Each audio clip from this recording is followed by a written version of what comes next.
Okey tuan-tuan, izinkan saya ulas isu pet friendly mall ni yang mencetuskan kontroversi beberapa hari yang lepas. Statement saya ni tuan-tuan mungkin ramai yang salah anggap, tetapi saya berfikir secara logik akal. Faham?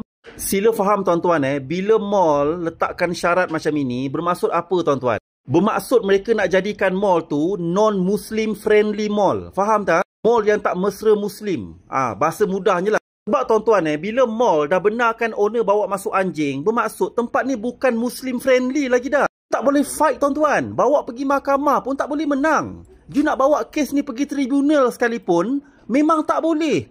Kerana itu hak mall tu. Faham tak? Dalam enactment undang-undang, benda ni tak dihalang pun tuan-tuan. Dia ni business owner. Premis ni tempat dia. Kita tak boleh buat apa. Najis anjing macam tai dengan kencing ni, najis berat tuan-tuan. Nak kena sertu tau kalau kena. Tuan bayangkan cleaner tu nak kena cuci kencing anjing tu gunakan mop. Dan mop yang sama juga mungkin dia pergi cuci tandas.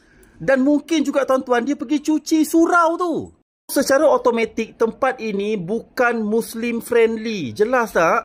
Ni dah ada kes dah pun. Anjing berak merata ni. Cuba tengok. Dekat mall yang konon-kononnya pet friendly ni. Bayangkan kita bawa anak kecil, lepas tu anak kecil terpijak najis-najis ni tuan-tuan. Aduh, kan dah kena samak tu.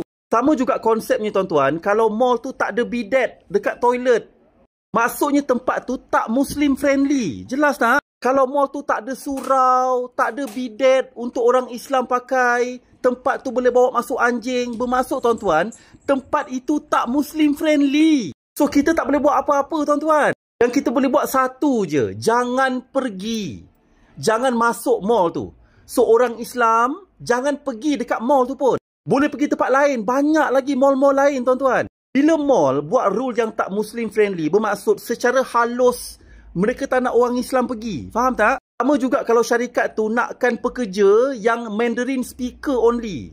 So, secara halus indirectly, mereka tak nak orang Melayu dan Islam. Faham? Apa yang kita boleh buat, janganlah apply kerja dekat tempat tu. Apply kerja tempat lain. Kita orang Islam, kita tak boleh nak saman ke tempat ni, tak boleh tuan-tuan. Kerana ini premis persendirian. Faham tak? Mereka sebagai business owner, mereka ada hak untuk tetapkan syarat yang mereka nak. Faham? Apa yang orang Islam boleh buat? Jangan pergi. Jangan pergi tempat lain. Banyak lagi tuan-tuan mall-mall yang tak ada rule pelik macam ni. Wan Utama ada, IOI Putrajaya ada, faham? Saya tak minta orang Islam boykot, faham? Saya minta adalah jangan pergi kalau you rasakan tempat ni tak sesuai dengan konsep Islamik yang kita pegang tu. Faham tak? Tapi kalau you ni Melayu yang liberal, tak kisah kalau pijak tai, tak kisah kalau pegang anjing, dipersilakan. Tak ada halangan. Kerana bersepah orang Islam liberal kat Malaysia ni. Okey tuan-tuan, itu je. Alright.